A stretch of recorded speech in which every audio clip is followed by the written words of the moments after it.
I'm realizing when we're having this episode why it's so hard to tell people what it's about, like the podcast. I keep saying Shelby's a conservationist and I'm a therapist, and we're exploring how those come together. See, that's so much better than I'm like, it's an integrated healing approach to mind, body, and spirit, bringing together multiple disciplines and complex questions.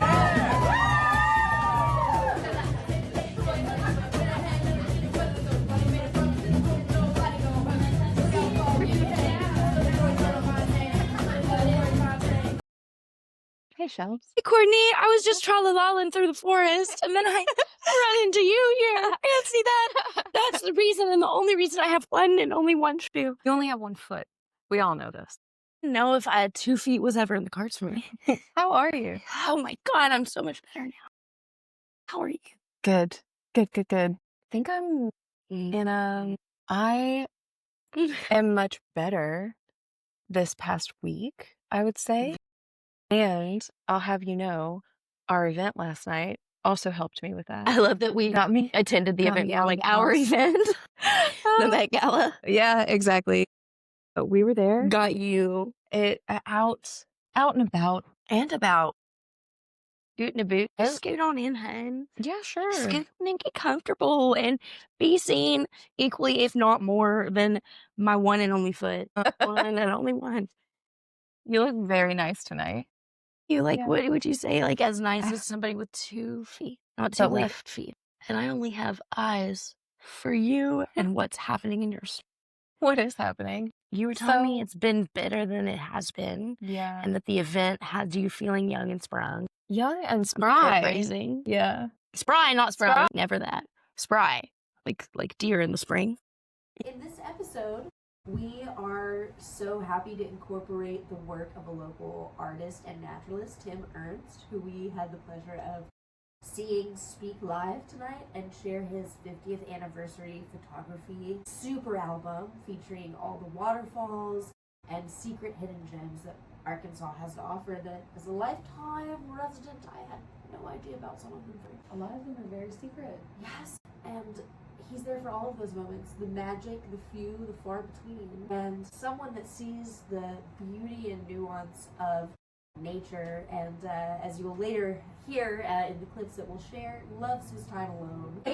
Braved the public tonight and shared with us some of the most magical portraits I've ever seen. I in fact shed quite a few tears in front of a lot of people I didn't know, and most of them did lose respect for me, but it's okay to be vulnerable.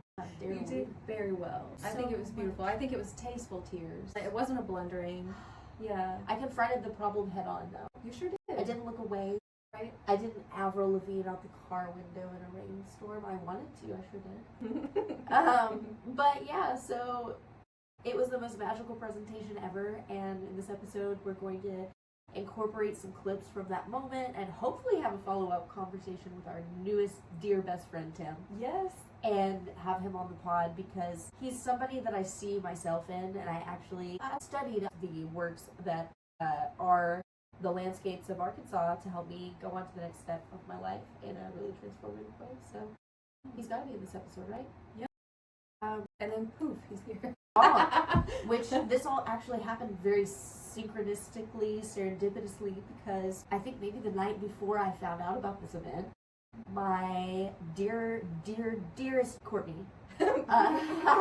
So she had a brilliant idea for episode 3. Yeah. And can you share with them what you shared with me? And then we'll connect it to dear old Timothy. I'm hoping his name is short for Tim. Timmy, old Timmy boy. We're maybe together. We're brothers. So I asked Shelby if she would be down to have a conversation about seasonal depression, seasonal affective disorder for the pod. And, kind of some of the different ideas that were floating in my head about what comes up in the literature and in the science and in the research about seasonal affective disorder, but also how it comes up clinically and then how I myself deal with it. And is that specific to winter season?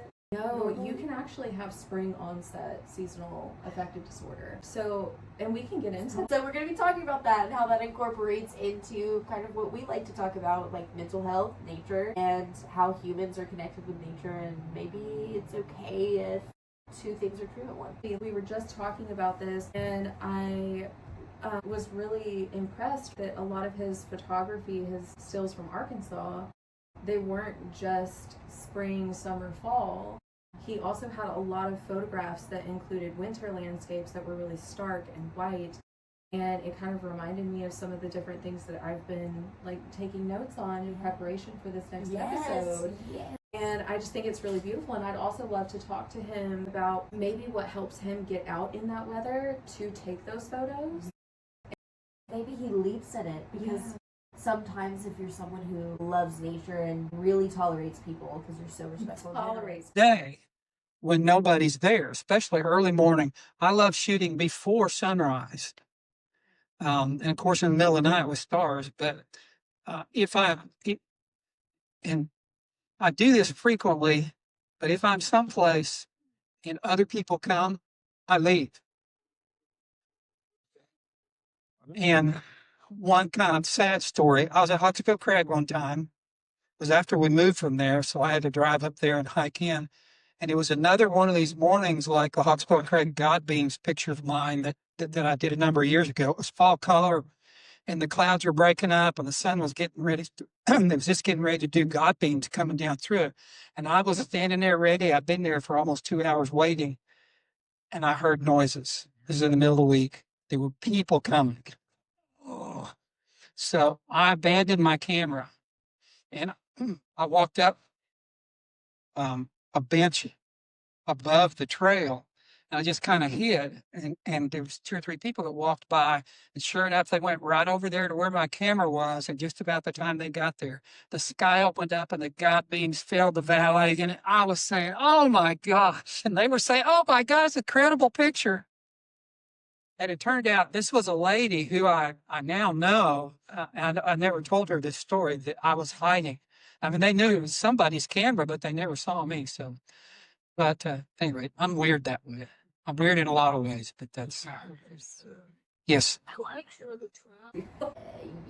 like being out when people aren't out, and sometimes you will bundle up in as many layers as it takes.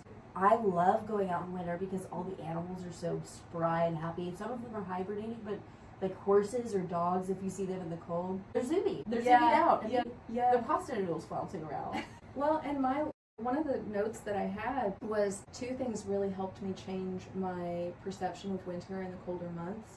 Because that's when it happens for me. Cold plunging and stargazing. Stargazing? Especially when you like came back from, and after we had the Perseid meteor shower. Yes. What are we talking about? Episode 3? Episode 3? Episode 3? Episode 3? 3? Talk about not 1, not 2, not. Episode 3. And I would love for you to talk about maybe how you found out about Tim Ernst. Yes, thank you so much. He was I don't know if people outside of the South will understand this cultural experience, but you don't just go to a gas station truck stop for gas or for your truck or just to stop even. You go to refuel and refill not only the holes, but the souls of yourself. And part of that experience is the literature, the roadside literature. A good brochure. A flyer even. Yep. Hello. Oh, wow. Oh my guy Dios. He was in one of those truck stops as a not paper pamphlet, dare I say even, more than bound by a simple metal spiral and laminated page, actual paper book. Paperback. Books are new to me. Bound. Spark Notes is what I was thinking of earlier, about 2 hours ago. Yeah. Resources. She reads books, and I talk about it. I definitely do know how to read, though, and I read that book, which is mostly pictures, thank goodness, of beautiful places in Arkansas that, and even as a resident of where I currently am for the amount of time I've been here, several decades, I didn't know about a lot of these places. For example, the cave that he mentioned, experiencing a cougar mountain lion, and that the U.S. Game and Fish claims don't exist despite hundreds of game cam footage submissions. Exactly. Yes. But those don't count because those are mountain people, okay? It's fine, I'm mountain people, so. But he has photos of over 50 years. He was celebrating over 50 years of the work that's in these books, like just waterfalls. I was introduced to it through the book Waterfalls, which is different than just waterfalls. Two separate books. Absolutely. Same man. Never Separate book. say. Same state. I'll lose respect for you if you can't see the difference, but I will hold your hand while you study it until you wears well know the obvious fact that waterfalls are more than just waterfalls. So here we go. Anyway, he does several of those, and they're not just waterfall exclusive. What other stuff do we see in those books, Courtney? Some wildlife as well. Mm. Some wildlife. Yeah. A lot of The saw-whet owl, right? yes, so I hadn't heard cute. of In him. Jasper, right? It's the teeniest owl he said you'll ever. Teeniest. I believe him. We'll post it on the Instagram. Yes, I Yeah. wonder if we have any owl conservancies, like what their endangered status is or their threatened status. Prowl owl, owlably, argue owlably. Some of the other pieces of photography that really called to me were how he photographs the different seasons. And I feel like I've said this so many times now, but it's real. Like at first it was surreal, and now it's just so real. But at the same time, yeah, it's so surreal. Which it coincided exactly with kind of what I was wanting to talk about on the pod with the seasonal affective disorder, seasonal depression, and which we didn't even know he was going to show, but we had an inkling was going to connect to this theme. And I really enjoyed because spring, summer, fall are so photographed, and fall in the Ozarks. And for those stunning. of you outside the U.S., we have 4 seasons in the South here in Arkansas, in that place where we currently are hanging out for a minute. We're gonna very much sometime leave. And the seasons shift every few months, and each season has different temperatures and growing ability and fertility of the soil and things like that. And here, a lot of places are more urban. So you'll see more concrete jungles in the U.S., but in the South, not so much that as it is rural Arkansas. Yes. Like Geographic isolation. Farmland, lots of farmland. Yes, lots pasture. Of rural, yeah. Used to be prairie, but agriculture quickly became a really, really important income generation model for the state, because people may not want to come here, but they're going to need to get what we got. You know, we got the rice, the corn. I was getting ready to go to Cambridge for my master's program, and I had not prepped at all for the possibility of getting in, let alone immigrating to another country / continent with my dog for school. And so I was taking it very seriously. I was like, I'm committed to making no friends, speaking to no people, but also changing the lives of humanity. Riddle me that. And so part of that was getting to know the state where I came from, because I wanted to be able to speak on her name when my international friends or people that, even in the U.S., people cannot find Arkansas on a map. It's a made-up state, just like everyone who votes here thinks that sharks and birds are either made up or working for the government, which, yeah, of course they are. Synchronistic with my grad program as well, because I was just telling you the other night, I was talking to my cohort about why is Arkansas not spearheading nature-based therapies? Because my grad school is very nature-oriented in all of their modalities, like throughout almost every your program. Clinical psychotherapy, and very nature-oriented, very somatic throughout, but also evidence-based, like da-da-da-da. But a lot of what I was talking to them throughout the programs was why is the natural state not kind of spearheading some of these more nature-based therapeutic options and alternative psychotherapies? Did you postulate? There were so many different conversations about it, but it's I feel like an underappreciated part of the state because of the political climate here. And the nature is underappreciated? Yeah. Okay. And I feel like we have a certain kind of reputation for, like, you know, kissing cousins and being hillbillies. Moonshine running, drug smuggling, meth cooking. And I feel like me and you kind of grew up flouncing in the forest, little fairies. And then when we see Tim Ernst's photography, it's just another this is what we see. And this makes sense. This is our language. Yeah, it's a light language. And I think what I loved so much about it was the photos that he was showing us, you can feel them. Yes. And Pardon my French. I used the waterfall book for studying for how to represent Arkansas at Cambridge, not only because it was so comprehensive and inclusive, like he's been everywhere in Arkansas, places I didn't even know. I'm like, this is a made up name for a made up place in a fantasy land that lives on Fantasy Island. Of secret places, Hidden treasures, adventures, like true adventures. Very, if you were to combine going through the wardrobe of into Narnia with the I was just watching Narnia. I'm not even kidding you. Biscuit eating bulldog. Wow.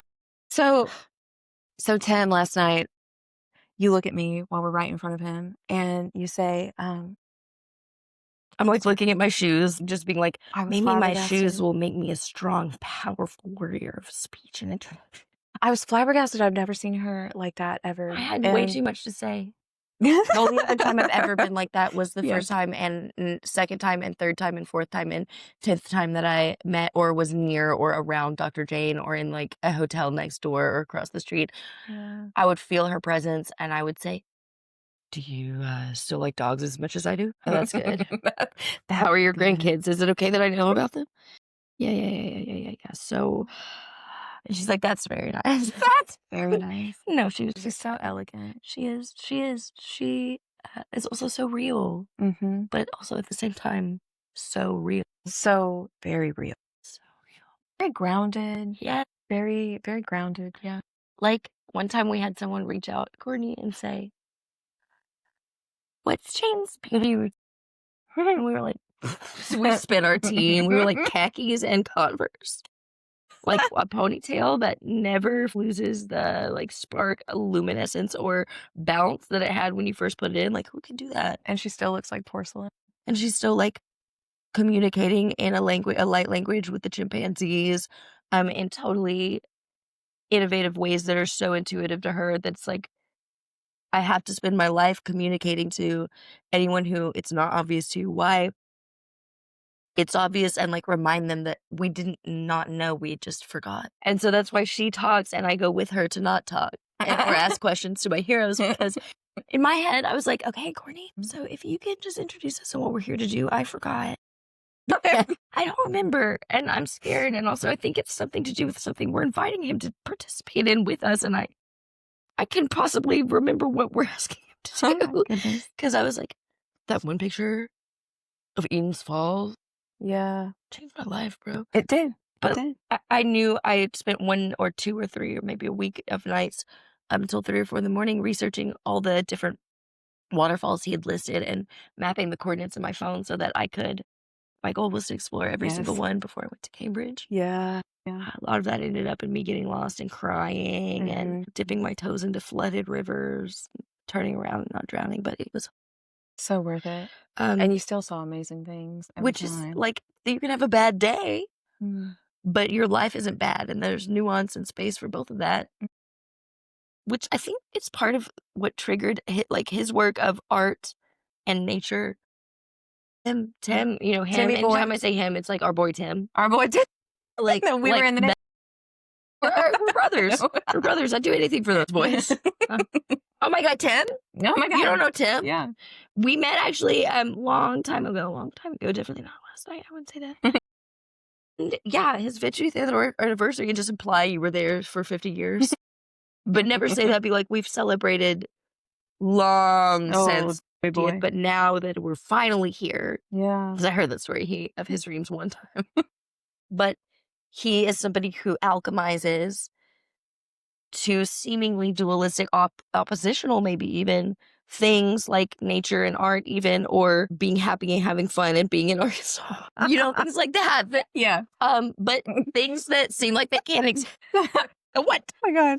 Yeah, things that everyone will understand and definitely want to come here after this for. Yeah. And buy the books to see the place where you're currently at. But he's so magical because you meet him in person and you're like, not only did I assume correctly psychically the energy behind and intention behind and frequency, vibration of his photos, like he saw this, not only is this a photo of a beam of sun through the tree line, it's a photo of that feeling when the light is so gorgeous and warm, and it catches you by surprise because you've gotten used to kind of being in the darkness and found the beauty in that place. And then all of a sudden you're reminded of like, wow, it's all so beautiful, like over there, like a different way.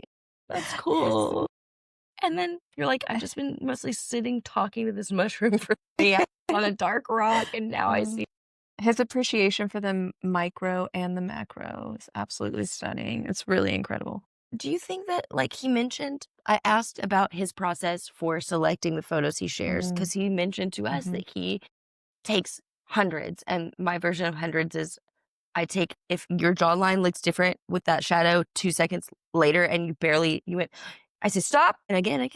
Yep. So he's like that with nature as well. That's us laying under a log inside of a like carcassed animal in the full moon in a muddy mud bath, caked to our eyeballs in soot, trying to get the right angle of the fungi. It's a fun guy. It's a fun time. I'm a fun guy. Yeah. But like try to get that Amanita realness. Yeah.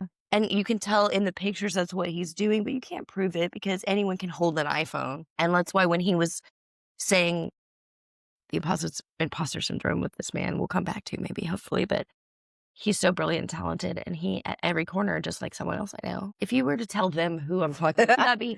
I feel very added right now. But you should, because you are a superstar, and at the same time, thank you. You don't ever know it, and like once you have to, because that's how they know it, and that's how I know it, and that's how I believe you when you tell me that I am a superstar, because I'm not going to believe some illegitimate fraud, some snake oil salesman peddling in the basement in Nashville. Or which basement? The snake oil lady. Snake oil lady basement the in Reiki Nashville. oil, Yes. Reiki oil selling girl. But which she was back to piggyback off of your Tim photography. Yes, in nature and exuding the beauty of the natural state and not just in a picture, but the feeling and the light. And we asked him, he had a Q&A after the and Courtney said, like children and old people bursting with questions.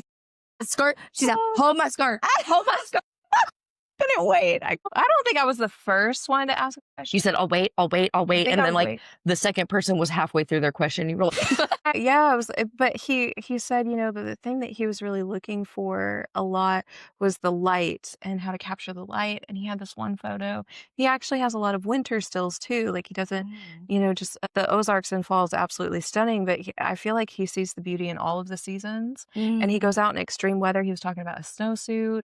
And he has this one photo, and he's a great storyteller. So and he told some of the stories behind some of his photos and how he got to the location, what it was like when he got there, and his experience. What he was hoping to see versus what happened versus what he learned from that contrast. What wasn't expected. Right.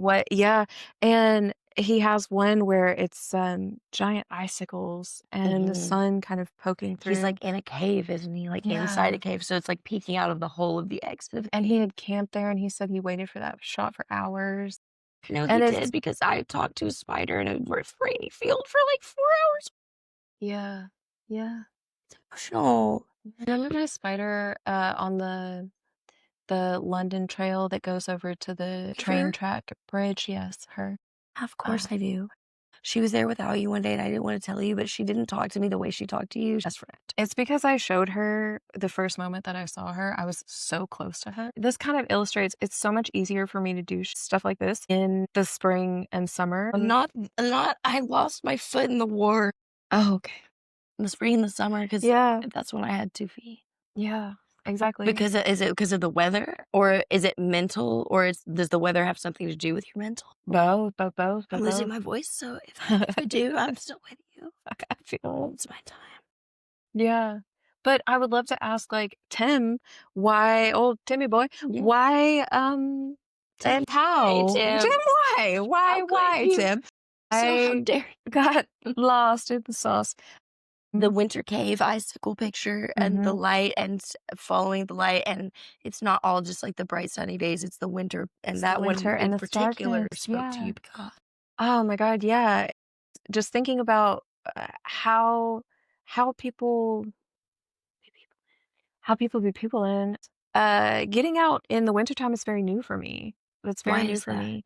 And only within the past 3 years, like I said, with stargazing, with cold plunging, neighbor Lisa. You don't like winter and you oppose going out in winter, so you start with cold plunging, hard launch, Just and hate me. it was very surprising. So those are the three things that really, a couple of years ago, they started changing my relationship and my mindset with the winter season. Okay. And got me really thinking about, because I've always really struggled with seasonal depression, and Is that what inspired you to like, okay, I've got to find something?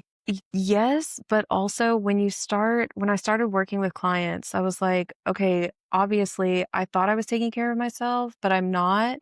And now that I need to be responsible because it's my duty. Like, it's unethical for me to not take care of myself in this profession.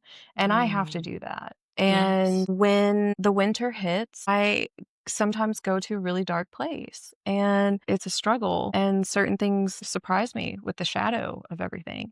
And so I started really experimenting with, why is this time of the year so difficult for me, and what has it been like for me, what has happened to me in more of the winter seasons, and kind of exploring my relationship to it. When did you notice it was a pattern and not just something that's like, oh, that's weird, it happened this winter? I think I've always known. I think my mom also has really struggled with it, especially. And I didn't even think of I was absolute not, layering. I was not expecting to talk about this, so it's not in my notes or anything, but I kind of grew up watching her cycles through the seasons as well, and learning how to adapt, and recognizing patterns of like, oh, this is what this means.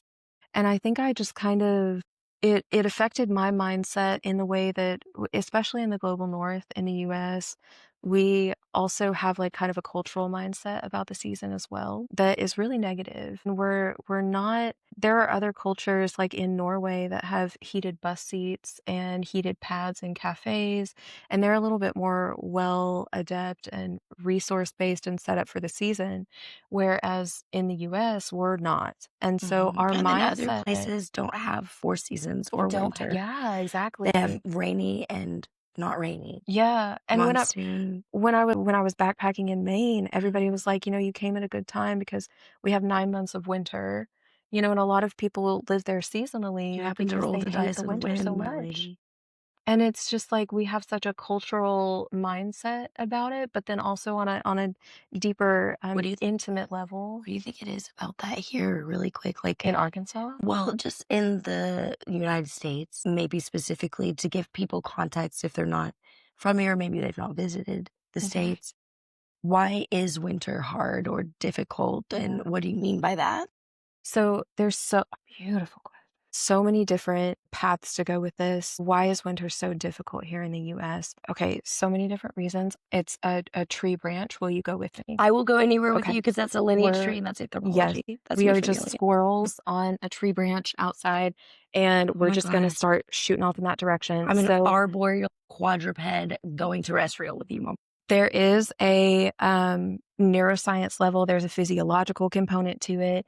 We have responses to temperature changes, like we have responses to losing daylight. We have responses to... For here, like sometimes it can get in winter below freezing temperatures, for context. Yeah. And then also in Arkansas specifically, we can experience, I would say, symptoms like it's an illness, but characteristics and traits of different seasons throughout one single day. So it may feel like fall in the morning, and by the evening it feels like... And that also impacts you physiologically because it's not only impacting the serotonin and melatonin that's happening in your brain, but it's also impacting your physical motion. For my chronic pain people out there, it severely impacts chronic pain. It impacts your mobility. Is that because your muscles are physically constricted now and like you can't stretch? You'll snap, especially if you're older, I imagine you'll snap. Even. And yes. And there was another point that I had, and I lost it. In winter, mobility, chronic pain.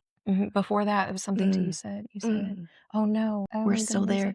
The reason that winter is hard here. This is what a tree branch is like. I'm sorry. It is. You said tree branches, yeah. Yeah. And I interrupted you to tell people context Yeah. about, well, maybe what is winter there? We don't have winter. Yeah. So like it gets really cold. It does. And it's And inconsistent. it impacts us in a lot of different ways. And I think we also have a lot of cultural and individual shame around rest. And there's this concept called snooze guilt. I can't remember who coined that. I'll find it. I feel when we start losing energy in the season shifting, especially in the winter, we really blame ourselves for that. And we take it as kind of like it's a personal failing of mine that I'm so tired all the time. and recognizing where that comes from and when it actually is really helpful to rest and not. When was you know, that overwork your recognized as snooze guilt? When was that like, oh, we That one's see new this? for me. That one's this year for me. That's today That years one's, old. yeah, for me. that's today years old. That's for right me. now. Active learning. That's what was the shape of the bottle. I think my relationship with winter has started to deepen over the years that I'm getting less and less afraid of it and more curious about it. What and made kind you of afraid of it? Oh gosh. I have always I'm a summer baby. I love everything about the spring and summer. I love swimming Like and a flip camping and flop. get me out, get me on a mountaintop, get me in the forest. Seal mode. Just wet in creek, lake, Mhm. pond. Yeah, girl. And I grew up, with a mom that also really struggled with chronic pain and physical disability and shifted mental with the health seasons disability. with mental ed. And so when it came wintertime, it was we don't leave the house. And winter is preparation mode. Hibernation for sure. But so much blame around the rest of it. So you're not actually resting if you're in just this self-critical, self-shame spiral about what's happening for you. If you're trying to rest and you're just saying to yourself like, oh my God, I should be doing something else, you're not resting. Yeah, like that's not rest. No. And what can you tell me? And maybe people, like, I've heard there are maybe up to 8 different kinds of rest, actually. It's not just Beautiful. sleeping or Yeah. napping, it's more. Yeah, right? yeah. What are some of the things that you talk about in therapy or maybe that impact seasonal depression? Oh, that impacts seasonal depression? Maybe even like, yes, and. Yes, and there are multiple different types of rest, just like there's multiple different types of boundaries. I have a boundaries wheel on my website, and I kind of think about the types of rest that way too. Like there's a spiritual rest, there's a social rest. Stare at a wall, girl, stare at a creek. In nature, yes, I was going to say one of Yeah. the types of rest, like a creative rest, is great to do in nature. Like I always find, and Mr. Tim Ernst actually talked about Yes. water's power of communication and the ions and how they regulate your nervous Yes. system. And so one of the many reasons that I love going to spend time in nature to reset is, one, it's physiologically regulating, isn't it? Yes. Beautiful. I'll say that to you. Thank you. But it's, you get away from, for me, it started as like in my corporate jobs, started way before, but as I realized and recognized, oh, this is rest, because all the older people, the aunts, the uncles knew when we would go camping as kids, this is rest for me. But I'm like, it's playtime. What you talking about, Right. Willis? Like, Yeah. no. But then I realized as I got older, like I need to, the Leo in me loves people and loves serving the community. Absolutely. The Big on that. Yep. Taurus moon in me is like Mr. My best friend Tim Ernst, who said, is famously quoted, I go where the people aren't. Mm-hmm. Because we were asking where he does his best work. How does he get around the crowds? And he like, said, mainly alone. mainly as far into the wilderness as I can find. Yes. Only me and the stars. Exactly. And that's how it should be. Like real, recognized, real. Absolutely incredible. But I love going because the water, he mentioned the water, and I was like, oh gosh, I know that you're spiritually, even if you don't identify it as that, like there's a spiritual element of nature for you that you're connected to as well. And it's that spiritual rest you were talking about too. It's the reprieve of like, I don't need to go to sleep. I need to free my mind, Tim's and only Tim's, because it's not featuring Tim's. It is Tim's by Tim. The Japanese practice of Shinrin Yoku.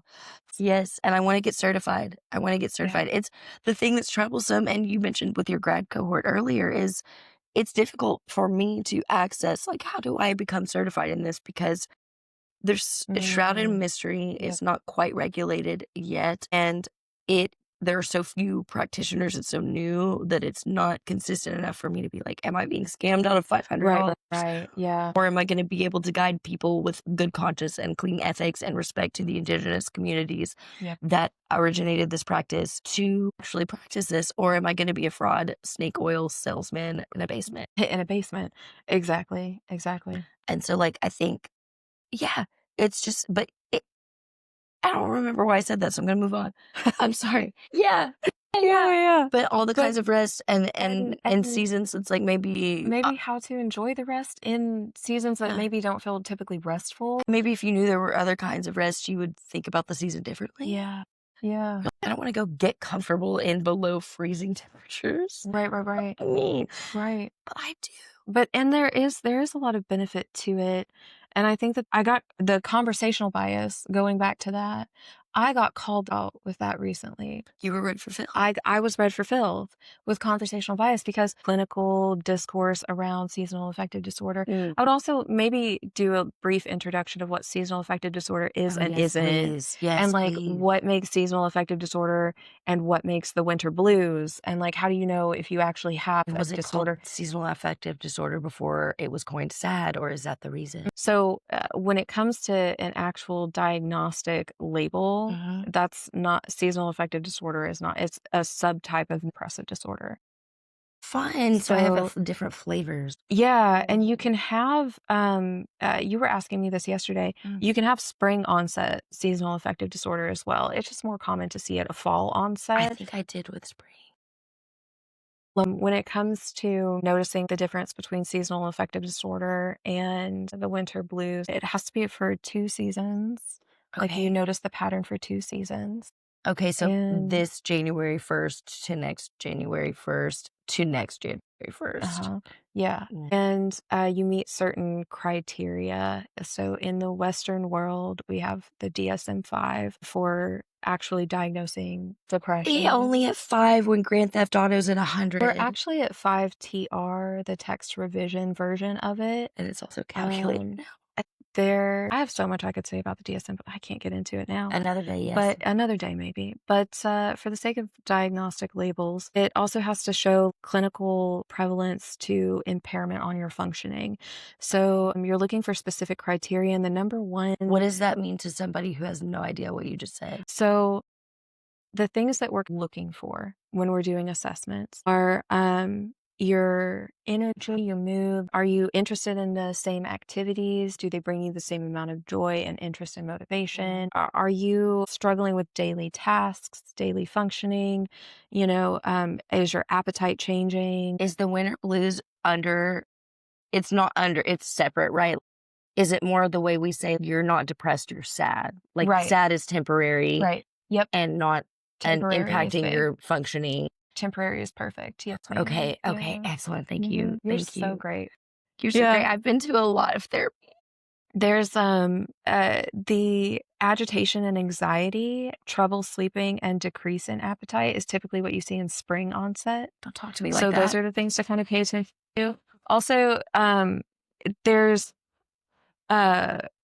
anxiety. When we're saying anxiety, it's like a fear-based excessive worry. But hypomania, for people, the hypomania is not really worrying, but it'll be racing thoughts, that kind of thing. Is it maybe people like myself who when I first started therapy, one of the things I was working a lot with was worst case scenario, like catastrophizing. Yeah. And it's like, I'm looking for the worst case scenario because I'm going to have a solution for all of it, just in case any scenario happens. Right. Is it hypervigilance? I feel like you would see that more in spring onset with like the agitation and the yep, yeah. We have spring onset. Yeah. Fall. And with fall onset, you see things like isolation, low energy, and maybe an increase in appetite. So what other than agitation did you say for spring? And other than agitation, a decrease in appetite and trouble sleeping and anxiety. So dainty and frail. And one of the other things that really impacts, you were asking what causes it, kind of. And one of the things is your circadian rhythm gets thrown off. Your circadian rhythms are set by light and activity. So even if it's just 5 minutes, and I know this is so difficult because it feels, for me, when the fall onset starts to happen, it feels like you were walking briskly through a nice summer meadow, or weightless in a lake, and then all of a sudden you're trying to walk through molasses. That's when I start to notice it. And that's when I'm okay, here we go. We're going to brace for impact Does that have because, anything to do with that's like here when school starts again? yeah. Oh, that's another thing that I had written down was how my seasonal affective disorder actually got much worse when I didn't have school, because school gave me mile markers and goals and something to look forward to and something that I knew would feel good to achieve. And I really relied hard on that academic validation. Dopamine bursts for ADHD. It's like the reward chasing and the gamification. Yeah. Hyper focus, like helps you navigate, maybe actually giving you extra dopamine. Yeah. So your fall set, Fawn set and your spawn set. your autumn onset, and I'm spring. And don't worry about it, anything, because we got each other chicken wings, shake and bake. Baby Ricky Bobby taught us how to sing. God, that's so 6'7", am I right, gang? With that Riz, girl. Whatever is that? No cap, dead ass, and on God. You know what? Oh my God.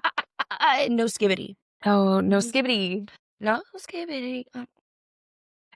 Also, another thing is that the physiological component just regulates our cortisol, and that impacts our energy and our stress regulation. Does So, it start in childhood or like as an adult for this? oh, specifically seasonal affective disorder? Yeah, That's a yeah. great question, and it could start any time. I would love depends. to know if I'm misquoting that, but from what I know, yes, it can onset anytime. Car. It can be. But I also think What do you that mean you just showed up here?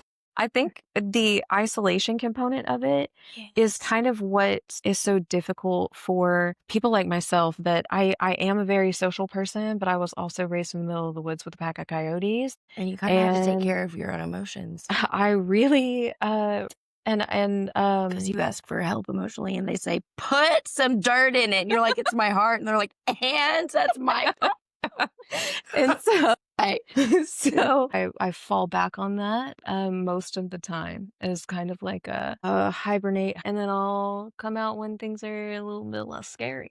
And Yes. for me, getting the fort out of my house in the winter, prepping for it. And I'd love to talk to you about maybe what you know with socioeconomic considerations. I didn't know where or, socio was going. Things are you talking about?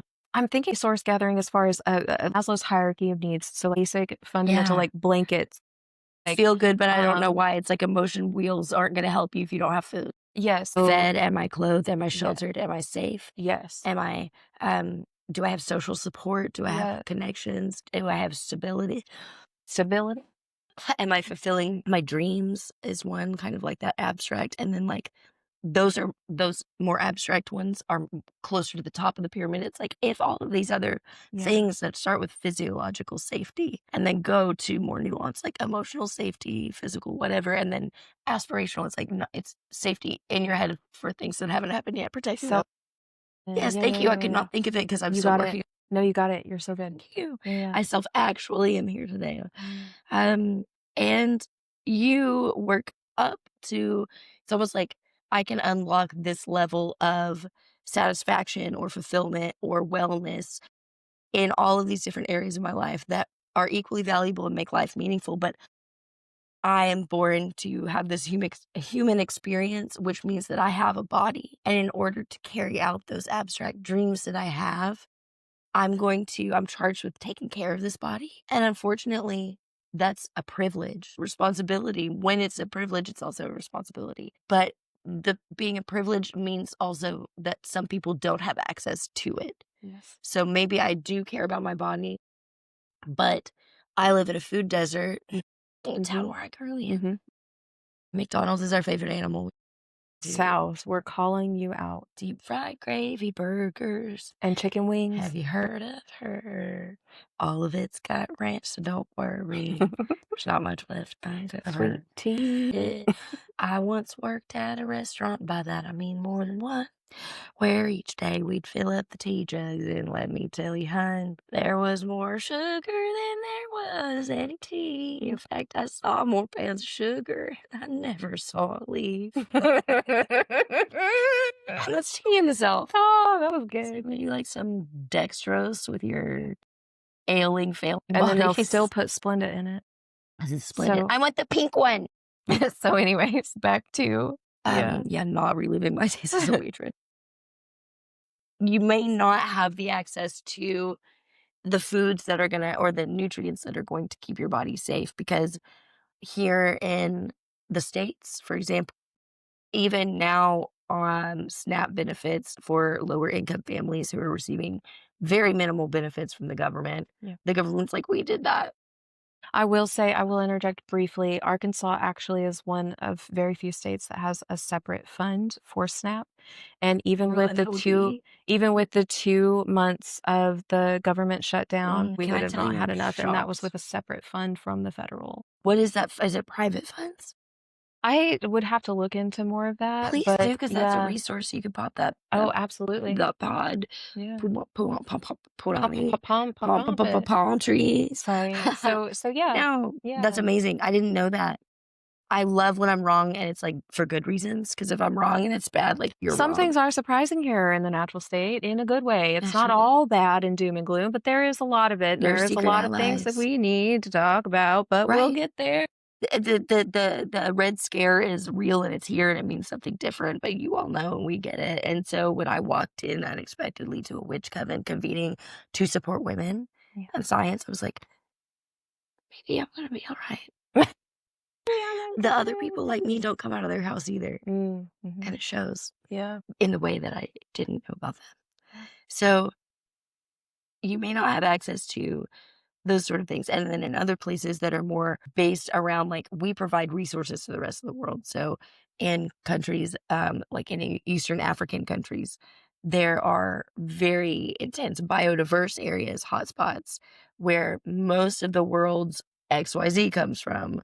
So we've got cacao, we've got the soybeans, we've got all kinds of things that bananas like coming from palm oil. Yes, which is, a whole other podcast we can get into. Yes, girl, sorry to go there. But there are all of these resources that the world's become so dependent on, and in areas like that tend to be less infrastructurally supporting the communities that are outsourcing these products. And our country that's buying the products certainly isn't paying the people working to deliver them to us. Yes, absolutely. And we are not paying any mind to the fact that we're destroying the resources themselves, because that's your problem. It's your country, is the attitude for the last several administrations. And I will continue emailing the Attorney General until I get the response I want, because I don't take no for an answer. Absolutely. And I have nothing but time. Not my boy Tim Ernst. He wouldn't ever. Timmy. You might not have, you may not even have access to the resources that you are producing for the rest of the world, because the area where you live, the government doesn't support any infrastructure there. There's no, things don't grow. There's been a drought for 20 years and you have been food insecure and haven't been able to feed your families, and the government doesn't care because that's kind of what they want in many places. So there are different reasons you might not be able to do, okay, well, the first level's food and I have to just eat to feel good. Check, bro. Okay. Well, it's not easy for everyone. So don't assume that just because it's level 1, it's accessible. But also don't assume that just because it's not accessible for everyone doesn't mean there aren't resources to support accessing level 1. And so I think that's what's so amazing about therapy is, I love it. I love it. I love it because, especially if can I ask a side note question I've wondered my whole life? Oh, wow. Yeah, please. Thank you. What, in your experience, is the thing or are the things that make the person who's so committed, I'll never go to therapy, ever. Wow. I don't need it. What a question. That's not for me. What makes that person end up talking to you? And how often does that happen? Whoa, I love this question. And I have a couple of different answers. Please. And one of the big ones, relationship issues. Huge relationship issues. All my relationships suck, or the only relationship that I care about is crumbling in front of me, and they're saying that it's me, and I guess I have to deal with it, and so I need to come to you're gonna tell me I'm wrong, right? That one's a really big one. Nowhere else to go. Yes. And then there's also this, I hear last resort. That's a scary one for a therapist to hear. I'm not going to lie. Is that when one we hear people court it could be court mandated is another one, but that's a whole other episode, I think, entirely. Right. And then another one is grief sometimes will surprise people. And people, sometimes it takes them to a scary place depending on where they're at in life, especially if they're older. Yeah. Seniors experiencing, loved ones passing, very close family member passing. Like imagine, you've been together for 50 years and then your husband passes, and then it also is like kind of an anticipatory grief, or they're faced with their own mortality of like, whoa, I'm gonna die. And so that will bring people in. And now my only homie I had left is gone. And who remembers my life? And I also think that there's a cultural shifting that's happening with the rhetoric and the discourse around therapy and what it can mean for different people. I think for a lot of people that have been court mandated to go to therapy, it kind of gives them a bad rep, and they didn't have a good experience most of the time. That's what I hear. I can't imagine any path to court mandated anything has been a good time. Yeah. Justice oriented, trauma informed trainings, I think, are very, very important, especially when you're working with some of the populations that I love the people that I work with. And I genuinely, I think that this work has helped me appreciate community so much more than I expected to. And it brings me out of my own isolation. Talking about winter isolation, it literally brings me out of that. In what sense? Because I feel like, do you mean like this person who refused to do this thing realizes they need people or support, or is it? Yeah. And I think we are social creatures. We are. And something you said earlier, this is why my first band's name in my head, that I was the only member in the Star Singer, and I did great, and critics loved it because I never talked about it to anyone until now, the band was called Just Mammals. And I would always, in college, I started talking in hashtags because that's obviously hilarious and really funny and never gets old. And I would say, like, when things would get hard or someone would feel ashamed of feeling something that is a normal experience for a biological mammal, like, I'm needing rest. I'm diurnal. I'm waking up in the morning, going to bed in the evening. I'm pooping, I'm peeing, I'm eating, I'm sleeping again. Sleeping is I guess all I'm thinking about right now. And I am connecting with others because that's essential to my survival. Yes. I don't only have hair on my legs. Yeah. I also need you. There's a theory about why we cry. And the component of why we cry. I'd love to know, to have a reason for like the things like, why won't it stop? And Shelby, please. why it's helpful to cry in front of people, but also because it's a signal like something's wrong. And like, why would something like that be visible? You know what I mean? Like, right. Why wouldn't it just be? What is that theory? Because I always thought more science thinking of like, this releases these hormones, this lowers cortisol levels. I think I tried for 45 minutes one day on a rock to tell you that when you cry out of the one eye, it's one emotion, and the other eye, the other emotion. And that's all I was trying to say. And I never said that. And it took an hour and 15 minutes, something like that. I barely remember. Oh my God, how funny. You're so funny. I love you. I love you. But like, I thought the tears medicine came physically to the body with tears. Yeah. But I think that what you're saying is true also. I just had never thought of it. Yeah. And I would love if you take me there. That's why I love therapy. And one of the biggest things about therapy is corrective emotional experiences. And I know I mentioned that before in a different recording. Correct my emotional response things. Always like, girl, don't throw feces at our friends. They just said, I can't take you to Sonic right now. How are you calling me? You don't have a phone. But I think community is so important. And it's so helpful for me. In a lot of surprising ways, this work has been really helpful with getting me out of my tendency to isolate. Would you cry more and sooner if you knew that?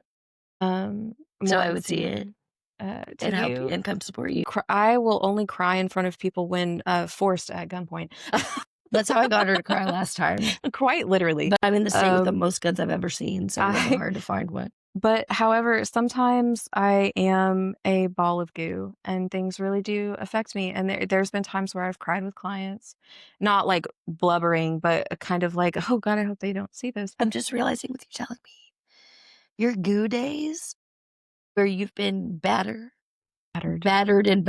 Yeah, crumbs hoping on the for floor. better. I have a playlist called Crumbs on my office floor. Yeah. That's what you are to Those me. days are And rough. I love the crumbs. Thank you. I'm the Hoover vacuum that cleans that mess up. As long as there are chocolate chips in there. Thanks. But on your goo days, Courtney, you've still dropped some of the most life-changing banger quotes or said the most Gosh. profound or like made the most intentional nonverbal thing that saved my entire perspective about myself or my day. So like you may be feeling goo, but you always glue me together on those days. And I'm serious because You're so sweet. we need Thank goo you. too. Thank you. We need goo too, because how disgusting would candy bars be if it was like dry, puffy chocolate and dusty nuts? Not the goo. Dusty nuts. Right? Not the dusty Chocolate bars nuts. for the Oh my God. yeah. I have dusty nut with gooey nuts, and that's what I feel like with you. You're so incredible. Oh my God. I'm very inspired by you. Like stargazing with you was one of the things that really brought me out. Like, it got me out of It's being like, but miserable like, and being, what just, if this never happens again? yeah. And then man, we never know when we're going to see another meteor. And it's always fun. And we always have a good time. And we always reconnect doing that. And we you just have always to have memories. because Tim Ernst taught us that you can take a nap in a lawn chair outside Yes. alone in the dark in the Yes. wooded And wake up mountain with the shot. of the year. In the scene yet. So I took enough of these to where I got one that was good, left the camera just like it was, and went and sat down and took a nap for a couple of hours. Wow. And the Milky Way, which I knew had the comet in it, rose up. Someone took a real neat picture of this a couple of years ago. The comet, Milky Way and comet that were over there, rotated into view right there, and all I had to do was wake up, crawl over to the camera, and take the picture, and boom, there it is. Like Time Magazine's photo of the year, Yeah. Nat Geo wishes. Honestly, Science Digest can just go back home and in the van turn it around. Your kids shouldn't have even been checked out of school. Absolutely. It's like when you trust. Yeah. I was telling you this earlier. Yeah. If you have the confidence in yourself, I know this, there's been a comment here before. I've seen it. I saw a comment right when I got here, right there. I know enough about comments and my 50 years of photographing them that there's going to be another one here soon. So what I'm going to go ahead and do is set up this feature on the sneaky little camera that I have that takes care of things like impatience for me. I'm going to set up a nap station for myself, take a dark nap deep in a lawn chair in the middle of nowhere. Because I know that the universe has my back. I did the work of coming here. I brought what I needed. Mm-hmm. I've taken care of myself. I'm getting the rest that I need. Beautiful. But I showed up. I showed up as goo. This goo needs a nap. But I came to goo what I came to goo. And you still get the universe granting you with like, your trust has been seen. Your faith has been seen. You took the step. You showed up. It maybe didn't go how you thought. You weren't awake for it.